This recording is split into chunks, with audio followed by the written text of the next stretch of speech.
Have you ever wondered how a single battle could change the course of history? Picture this. The year is 1444. Two powerful empires, the Ottoman Empire and the Kingdom of Poland, are at a crossroads. Their leaders, Sultan Murad II and King Ladislaw III, are about to engage in a battle that would echo through centuries. This was the Battle of Varna, a pivotal moment in European history. Today we dive deep into the Battle of Varna, the clash that changed the fate of two empires. The year is 1444, the setting, Eastern Europe. At this time the political climate is a complex web of alliances, ambitions and religious fervor. The Crusade of Varna, a Christian alliance formed under the leadership of Pope Eugene IV, has embarked on a mission to halt the expansion of the Ottoman Empire. This formidable Islamic state has been growing in power and influence, swallowing up territories and threatening the stability of Christian Europe. The Christian alliance is a diverse mix of powers. It comprises the Kingdom of Poland and the Hungarian Kingdom, led by the young and ambitious King Ladislaw III of Poland, who also happens to be the King of Hungary. Then there's the Holy Roman Empire, an intricate patchwork of territories in Central Europe and Italy. And let's not forget the Papal States, under the direct rule of the Pope himself. These Christian powers, despite their differences and occasional rivalries, have managed to present a united front against the Ottomans. They are driven by a common goal, to push back against the Ottoman Empire and preserve their way of life. The Ottoman Empire, on the other hand, is a powerhouse of the time. Under the rule of Sultan Murad II, it has been expanding relentlessly, absorbing Christian territories and establishing its dominance. The Sultan's ultimate aim is to establish a unified Islamic state stretching from Asia Minor to the gates of Europe. In this volatile climate, the road to Varna becomes a critical path. This city, located on the western shores of the Black Sea, is a strategic point for both sides. For the Crusaders, a victory at Varna would signal a turning point in their struggle against the Ottomans. For the Ottomans, holding on to Varna would cement their control over the region and potentially pave the way for further expansion into Europe. With the stage set for a monumental clash, the fate of the Christian and Ottoman empires hung in the balance. On November 10, 1444, two colossal forces met on the battlefield of Varna. The Christian Crusaders, led by King Vladislaus III of Poland, and the Ottoman Empire, commanded by Sultan Murad II, both had a singular objective: victory. Vladislaus III, a young and ambitious king, had a two-pronged approach. He planned to charge the center of the Ottoman army with his heavy cavalry, while his infantry, archers and artillery would provide support from the flanks. The idea was simple yet daring: penetrate the enemy's line and strike at the heart of their formation, hoping to create chaos and disarray among the Ottoman ranks. On the other side, Sultan Murad II, an experienced and cunning leader, employed a different strategy. He organized his forces in a crescent shape with the intention of enveloping the Christian army. His archers and janissaries, the elite infantry, were positioned in the center, while his sipahis, the heavy cavalry, were placed on the wings.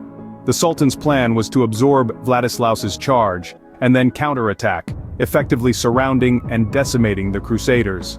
The battle began with a deafening roar as both armies charged towards each other. Vladislaus, leading his knights, plunged into the Ottoman center, trying to break through their defenses.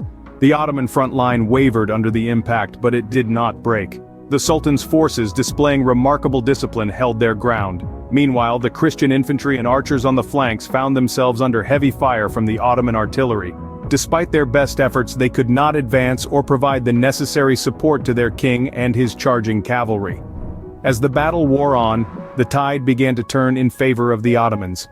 Their crescent formation worked to perfection, allowing them to surround and isolate sections of the Christian army. In the thick of the fight, Vladislaus III was killed, a development that sent shockwaves through the Crusader ranks. His death was a significant blow to the morale of his troops, and the coherence of their defense began to crumble. Sultan Murad II, seizing the moment, ordered his sipahis to launch a final decisive charge. The Christian lines buckled under the onslaught, and soon, their resistance collapsed entirely. The battlefield, once buzzing with the cries of charging knights and the clash of steel, now fell eerily silent. As the dust settled, the outcomes of the battle began to reveal themselves, forever changing the course of history. The Battle of Varna marked a significant turning point, not just for the Christian Crusaders and the Ottoman Empire but for the entire region. The repercussions of this day would echo through the centuries, shaping the destinies of nations and peoples in ways they could hardly have imagined. The Battle of Varna, a critical turning point, left an indelible mark on the annals of history. The immediate aftermath saw the Christian forces in disarray. The death of King Ladislaw III of Poland, who led the Christian armies, left a power vacuum that took years to fill.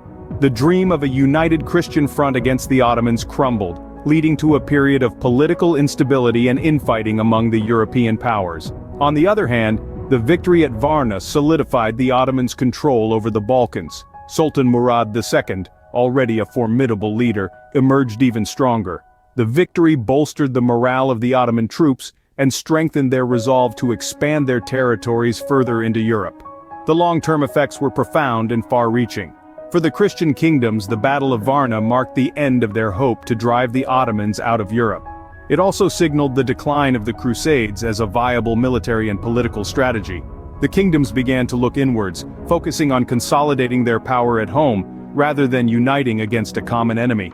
For the Ottoman Empire, Varna was a stepping stone to greater conquests. The victory paved the way for their march to Constantinople and the eventual fall of the Byzantine Empire. The Ottoman Empire would go on to become one of the most powerful empires in history, spanning 3 continents at its peak. The broader implications for Europe were significant. The Battle of Varna marked the beginning of the Ottoman domination in the East. It shifted the balance of power in the region and set the stage for centuries of Ottoman influence in Eastern Europe. The cultural, political, and religious landscape of the region was forever changed. The Battle of Varna's legacy is thus a tale of 2 contrasting fortunes. For one, it was a tale of loss, despair, and missed opportunities. For the other, it was a tale of triumph, expansion, and the dawn of a new era. The Battle of Varna's ripple effects, still felt centuries later, forever altered the trajectory of Eastern Europe. As we reflect on the Battle of Varna, we are reminded of the profound impact of historical events. It's impossible to overstate the significance of this turning point in the 15th century, a clash of cultures and civilizations that forever changed the face of Europe.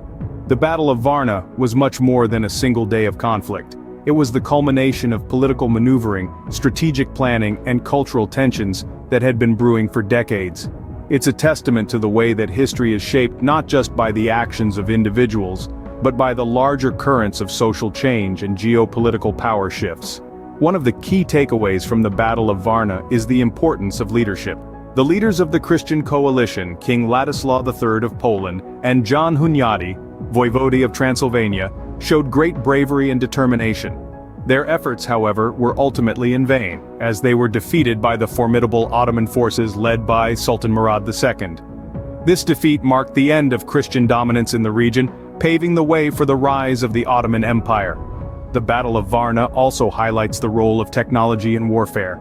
The Ottomans' use of gunpowder artillery gave them a decisive edge, showcasing the transformative power of innovation on the battlefield. This event was a significant contributor to the evolution of warfare, with lessons that still resonate today. Moreover, the Battle of Varna underscores the enduring influence of religion on global politics.